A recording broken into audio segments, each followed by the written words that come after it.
తిరిగి BCN news కి స్వాగతం. బోమన కరుణాకర్ రెడ్డి గతంలో టీటీడీ చైర్మన్ గా ఉన్న సమయంలో ఎన్ని ఆస్తులు దోచుకున్నారో అందరికీ తెలుసని రాష్ట్ర cooperative oil seeds growers federation chairman, Visakha జిల్లా తెలుగుదేశం పార్టీ అధ్యక్షులు గండి బాబ్జీ అన్నారు. గోవుల సంరక్షణకు టీటీడీ లక్షలాది రూపాయలు ఖర్చు పెడుతుందని అన్నారు. గోవుల సంరక్షణపై ప్రత్యేక శ్రద్ధ తీసుకుంటుందని, టీటీడీలో గతంలో దోచుకున్న డబ్బులు బయటకు తీయడానికి బోర్డు ఆలోచన చేస్తుందని చెప్పారు. కరుణాకర్ రెడ్డి దోపిడీలు బయట పడతాయని భయపడి ఎదురుదాడి చేస్తున్నారని అన్నారు. టీటీడీలో జరుగుతున్న అభివృద్ధిని చూసి కరుణాకర్ రెడ్డి వదలలేకపోతున్నారు అని ఎద్దేవా చేశారు. టీటీడీలో గోవుల సంరక్షణ ఎలా జరుగుతుందో కరుణాకర్ రెడ్డి స్వయంగా వెళ్లి పరిశీలించాలని, భక్తులకు టీటీడీ అన్ని వసతులు కల్పిస్తుందని అన్నారు. ప్రజలు నమ్ముతారు అనుకుంటే చాలా పొరపాటు. టీటీడీ ఈవేళ కొన్ని లక్షల రూపాయలు ఆ గోవుల్ని పోషించడానికి ఖర్చు పెడతా ఉంది. ఇదే కాకుండా దానికి కావలసిన బ్రహ్మాండమైన ఈ చెట్లు వేశారు. ఎవరైనా ప్రజలు సందర్శించి వాటికి ఎవరైనా పెట్టాలనుకున్నా సరదాగా ఆహారం పెట్టడానికి కూడా అవకాశం కల్పిస్తున్నారు. ఇది కాకుండా సుమారు 250 మంది ఒక సిబ్బంది ప్రతిరోజు కూడా ఆవుకి ఎట్లా ఉంటుంది, ఆవుకి నీళ్లు పెట్టారా లేదా ఫుడ్ పెట్టారా లేదా అనేది పర్యవేక్షణ చేసి, ఆవుకి బాగోలేదు అనుకుంటే ఇమీడియట్ గా అక్కడ వెటర్నరీ హాస్పిటల్ కి డాక్టర్ని తీసుకొచ్చి దాన్ని బాగు చేసే పరిస్థితి అంత బ్రహ్మాండంగా చేస్తా ఉంటే మరి మీకు కళ్ళు కనబడుతున్నాయో లేదో తెలియదు. కానీ మీరు మీ ఇష్టం వచ్చినట్టు పరిపాలన చేసే విధానం ఇప్పుడు కూడా జరుగుతుంది అనుకుంటే పొరపాటు. ఈవేళ చంద్రబాబు నాయుడు గారు ముఖ్యమంత్రిగా పదవి స్వీకారం చేసిన తర్వాత అన్ని రంగాల్లో ఒక్కొక్క రంగాన్ని పరిశీలించి ఏ రంగం ఎట్లా ఉందని మరి రోజు రివ్యూ చేసుకుంటూ టీటీడీని కూడా ఈ మధ్య రివ్యూ చేశారు. మీ అందరికీ తెలుసు. అధికారులు అందరికీ కూడా ఒక స్పష్టమైన ఆదేశాలు ఇచ్చారు. ప్రజల సొమ్మిది, ప్రజలు దేవుడికి ఇచ్చిన సొమ్మని మీరు ఆచితూచి ఖర్చు పెట్టాలి. డబ్బు ఉంది కదా అని అన్యాక్రాంతంగా ఇష్టం వచ్చినట్టు ఖర్చు పెడితే ప్రజలు మన మీద పెట్టుకున్న నమ్మకాన్ని ఒమ్ము చేసినట్టు అవుతుందని చెప్పే ఉద్దేశంతో ఒక మంచి సందేశాన్ని ఇచ్చి అవసరమైనప్పుడు తప్పనిసరిగా మీరు డబ్బు ఖర్చు పెట్టండి, అది తప్పలేదు కానీ అనవసరమైన వాటికి ఖర్చు పెట్టొద్దని చెప్పినా మీదట ఇవాళ టీటీడీ చాలా అలర్ట్ గా ఎక్కడెక్కడైతే లూప్ హోల్స్ ఉన్నాయో వాళ్ళు కనిపెట్టి గతంలో దోచుకున్న సొమ్మంతా కూడా అవసరమైతే ఈ లడ్డు వ్యవహారంలో కానీ ఇతర వ్యవహారంలో కానీ రికవరీ చేయడానికి కూడా ప్లాన్స్ వేస్తున్నారని చెప్పి తెలుసు.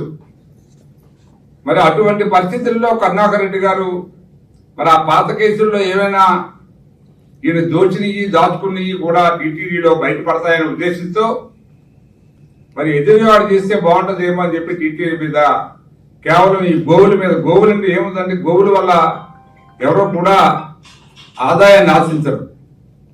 ఎవరు దానం చేసిన గోవైనా ఒక పవిత్రమైన దేవతతో సమానం గోవు. దాన్ని దేవుడి సమర్పిస్తారు. ఏదో మొక్కుకొని దేవుడి సమర్పించిన ఆవుల్ని ఈ టీటీడీ ఎంతో మరి ఒక బాధ్యతతో దాన్ని సంరక్షణ చేస్తారు. అటువంటి వాటిపై రోజు 40 చచ్చిపోతున్నాయి, 30 చచ్చిపోతున్నాయి. డాక్టర్లు ఏం చేస్తున్నారు, టీటీడీ ఏం చేస్తుంది? మరి కళ్ళున్నాయో లేవో నువ్వు పొద్దున్న వెళ్ళి నీ టీంని నువ్వు కూడా వెళ్ళి ఆ గోశాల పరీక్షించి చూసుకో, నీకు ఎట్లా జరుగుతుందో అక్కడ ఆ గోవుల సంరక్షణ అని చెప్పి మీకు తెలియజేస్తా ఉన్నాము. కేవలం ఏమిటంటే ఇటు తిరుపతిలో టీటీడీలో జరుగుతున్న అభివృద్ధిని కూడా మీరు వారవలేక మీ అందరూ కూడా తెలిసే ఉంటుంది. ఈ మధ్యనే ఇప్పుడు మనం ఏదైతే అలిపిరి దగ్గర ఆ గేట్ ఉందో చాలా మంది యాత్రికులు రాత్రి వేళల్లో వచ్చి ఎక్కడ పడుకోవాలో ఎక్కడ ఉండాలో తెలియక ఎంతో మంది లాడ్జీలకు వెళ్లి డబ్బులు ఖర్చు పెట్టుకునే స్తోమత లేక ఆ అలిపిరి గేటు దగ్గరే ఆ పేవ్మెంట్ల మీద పడుకోవడం మనం చాలా సార్లు చూసాం. ఎంత జాగ్రత్తగా ఈవేళ ప్రజల కోసం, యాత్రికుల కోసం ఆలోచిస్తున్నారో మీరు తెలుసుకోండి. మీలాగా రౌడీజం చేసి టీటీడీ ఆస్తులన్నీ దోచుకొని నచ్చిన వారికి పదవిచ్చి నువ్వు ఈవేళ మాట్లాడుతున్నావంటే చాలా సిగ్గుసేటు. నువ్వు మేకవన్ని పులివి. టీటీడీ చైర్మన్ గా ఉన్నప్పుడు మొత్తం నువ్వే ఆశ్రమ పురోహితుడిలాగా పెద్ద కండువాలు వేసుకోవడం, రకరకాలుగా ప్రాంతాల్లో తిరిగి ఏదో మత ప్రచారకుడిలాగా వేషాలు వేసుకొని తిరిగి ఆ ముసుగులో టీటీడీ ఆస్తులన్నీ నువ్వు దోచుకున్న సంగతి ఈవేళ ఆంధ్ర రాష్ట్ర ప్రజలందరికీ తెలుసు నీ స్థానం ఏంటో నువ్వేంటో. ఈవేళ చంద్రబాబు నాయుడు గారిని కానీ అవసరమైతే లోకేష్ గారిని కూడా మీరు చూసి నేర్చుకోండి. పరిపాలన ఎట్లా చేయాలో, ప్రజలకి ఎట్లా సేవ చేయాలని. గాజువాక మాజీ ఎమ్మెల్యే తిప్పల నాగిరెడ్డి కుమారుడు తిప్పల వంశీరెడ్డి వైఎస్ఆర్ కాంగ్రెస్ పార్టీకి గుడ్ బై చెప్పారు. త్వరలో డిప్యూటీ సీఎం పవన్ కళ్యాణ్ సమక్షంలో జనసేనలో చేరినట్లు ప్రకటించారు. వైసీపీ అధికారంలో ఉన్నప్పుడు తండ్రి అధికారాన్ని అడ్డం పెట్టుకుని కుమారులిద్దరూ రెచ్చిపోయారని విమర్శలు వెలువెత్తాయి. 74వ వార్డు కార్పొరేటర్గా ఉన్న వంశీరెడ్డి తన వార్డులో పెద్ద ఎత్తున ప్రభుత్వ భూములు ఆక్రమణకు పాల్పడ్డారని, దయాల్ నగర్ కొండపై ఇళ్లు నిర్మించుకున్న వారి నుంచి డబ్బులు డిమాండ్ చేశారని, అడిగినంత ఇవ్వకపోతే జీవీఎంసీ రెవెన్యూ అధికారులకు ఫిర్యాదు చేసి నిర్మాణాలను కూల్చివేయించారనే ఆరోపణలు ఉన్నాయి. పెదగంట్యాడలో ప్రైవేటు భూమిని కొనుగోలు చేసిన వ్యక్తులు కొందరు దాన్ని ఆనుకుని ఉన్న ప్రభుత్వ భూమిని ఆక్రమించుకుంటే వారిని బెదిరించి 45 లక్షలు వసూలు చేశారనే ఆరోపణలు ఉన్నాయి. అదే భూమిలో తనకు గతంలో అంచనుడిగా వ్యవహరించిన వ్యక్తి కళ్యాణ మండపం నిర్మిస్తుంటే అధికారులను అటువైపు వెళ్లకుండా ఒత్తిడి తెచ్చారు.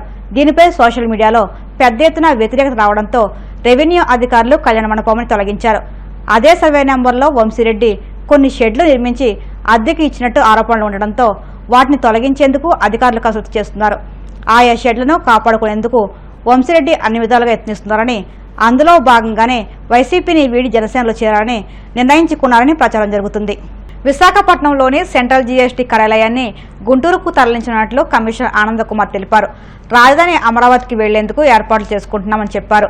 గుంటూరులో బీఎస్ఎన్ఎల్కు చెందిన 3 ఎకరాల భూమి ఉందని, దాన్ని కొనుగోలు చేసి అక్కడ కార్యాలయంతో పాటు సిబ్బందికి క్వార్టర్స్, ఇతర అవసరమైన భవన సముదాయాలు నిర్మిస్తామన్నారు. మరోవైపు ఏపీలో తిరుపతి సర్కిల్ నుంచి ఎక్కువ ఆదాయం వస్తుందని, అక్కడ కియా మోటార్స్ ఉండడమే అందుకు కారణమని ఆనందకుమార్ పేర్కొన్నారు. విశాఖలో స్టీల్ ప్లాంట్, హెచ్పిసిఎల్ వంటివి ఉన్నప్పటికీ 2024-25లో వాటి ఉత్పత్తి తగ్గడం వల్ల తిరుపతి సర్కిల్ ఆదాయంలో ముందుందని తెలిపారు. 2025-26 ఆర్థిక సంవత్సరంలో పన్ను ఎగవేతదారుల నుంచి 300 కోట్లు రికవరీ చేయాలని లక్ష్యంగా పెట్టుకున్నామని ఆనంద్ తెలిపారు. చిన్న మధ్యతరహా పరిశ్రమలు వృద్ధి చెందాలని లక్ష్యంతో వాటిపై ఆడిట్లు తగ్గించామని ఆయన పేర్కొన్నారు.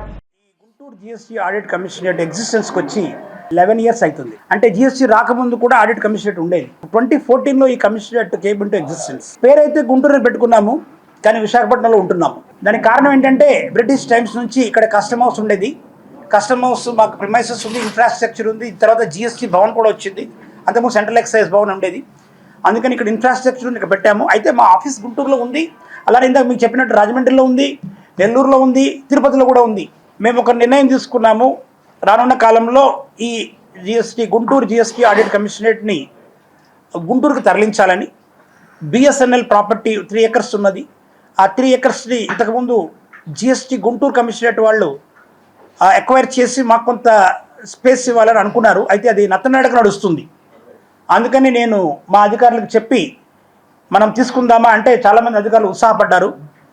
వాళ్ళ ఉత్సాహాన్ని చూసిన తర్వాత నాకు కూడా ఉత్సాహం వచ్చింది. ఇప్పుడు 3 acres ల్యాండ్ గుంటూరులో తీసుకుని అక్కడ మరి సిజిఎస్టీ ఆడిట్ ఆంధ్రప్రదేశ్ భవను, తర్వాత అఫీషియల్ ఆఫీస్ బిల్డింగు, తర్వాత రెసిడెన్షియల్ ప్రిమైసెస్. మా ఆఫీసర్స్ ఇప్పుడు 130 మంది ఉన్నాము. రానున్న కాలంలో ఇంకా పెరగడానికి అవకాశం ఉంది. ఒక 200 మంది అనుకోండి. ఆ 200 మందికి కావాల్సిన ఆధునికమైనటువంటి వసతులు, అక్కడ జిమ్నాజియము, స్ప్రాలింగ్ పార్క్స్, తర్వాత మరి కమ్యూనిటీ హాలు, ప్లే గ్రౌండ్స్. ఇవన్నీ ఎందుకు చెప్తున్నానంటే మీ అందరికీ తెలుసు, మరి స్టేట్ జిఎస్టీలో ఒక సర్కిల్ అని ఉంటుంది, బేసిక్ ఫంక్షనల్ యూనిట్. అక్కడ 10 నుంచి 25 మంది ఆఫీసర్స్ స్టాఫ్ ఉంటారు. ఇక్కడ మాకు రేంజ్ ఉంది. సేమ్ సెటప్ మాకున్న బేసిక్ ఫంక్షన్ ఇద్దరమే ఉన్నాం. ఒక సూపరింటెండెంట్, ఒక ఇన్స్పెక్టర్. ఎంత ఒత్తిడిలో మా ఆఫీసర్స్ పనిచేస్తున్నారో ఒక్కసారి ఆలోచించండి. నేను ఇందాకనే చెప్పినాను, మాకు 2 లక్షల పైన యూనిట్లు ఉంటే, ఇంచుమించు 2 లక్షల యూనిట్లు ఉంటే కేవలం 900 యూనిట్లే చేయగలుగుతున్నాము. ఆ 900లో కూడా 700 చేయగలిగినాము లాస్ట్ ఇయర్. శ్రీ సత్యసాయి జిల్లాలో ఘోర రోడ్డు ప్రమాదం సంభవించింది. పరిధి మండలం సమీపంలోని ధనాపురం జాతీయ రహదారిపై జరిగిన ఈ ప్రమాదంలో భక్తులు ప్రయాణిస్తున్న ఒక ఆటోను గుర్తులేని వాహనం బలంగా ఢీకొట్టింది. దాంతో 3 మహిళలు అక్కడికక్కడ మృతి చెందగా మరో 7 తీవ్రంగా గాయపడ్డారు. పోలీసులు తెలిపిన వివరాల ప్రకారం మృతులు రద్దం మండలం దొడగట్ట గ్రామానికి చెందిన వారు. వీరంతా హిందూపురం రూరల్ మండలం పరిధిలోని కోటికి చౌడేశ్వరి ఆలయానికి వెళ్లి తిరిగి వస్తుండగా ఈ ఘోర ప్రమాదం జరిగింది. ప్రమాదానికి గల కారణాలు తెలియాల్సి ఉంది. పరిగి పోలీసులు కేసు నమోదు చేసుకుని దర్యాప్తు చేస్తున్నారు. గాయపడిన వారిని సమీపంలోని ఆసుపత్రికి తరలించి చికిత్స అందిస్తున్నారు. ఆటోలో 14 మంది ప్రయాణిస్తున్నట్లు పోలీసులు గుర్తించారు. బాధితులంతా ఒకే గ్రామం చెందిన వారుగా పోలీసులు తెలిపారు. వార్తలు ముగించే ముందు ముఖ్యాంశాలు మరొక్కసారి. తిరుమల గోశాలలో 100కు పైగా గోవులు మరణించాయంటూ వైసీపీ నేత బోమన కరుణాకర్ రెడ్డి చేసిన వ్యాఖ్యలపై మండిపడ్డ మంత్రి ఆనం రామనారాయణ రెడ్డి. విశాఖలోని Thimmapuram field Nagar cultural centre ను సందర్శించి వైసీపీపై విమర్శలు చేసిన Ganta Srinivasarao, north MLA P Vishnukumar Raju. బీసీలకు న్యాయం పేరుతో సీఎం చంద్రబాబు మరోసారి మోసానికి తెరలేపారని చెప్పిన చెల్లుబోయిన వేణుగోపాలకృష్ణ. జనసేన పార్టీలో చేరబోతున్న వైసీపీ మాజీ ఎమ్మెల్యే తిప్పల నాగిరెడ్డి కుమారుడు తిప్పల వంశీరెడ్డి. ఈ వార్తలు ఇంతటి సమాప్తం. మరిన్ని వార్తల కోసం BCN digital YouTube channel, Facebook పేజీని ఫాలో అవ్వండి. అప్డేట్ వార్తల కోసం ప్లీజ్ సబ్స్క్రైబ్.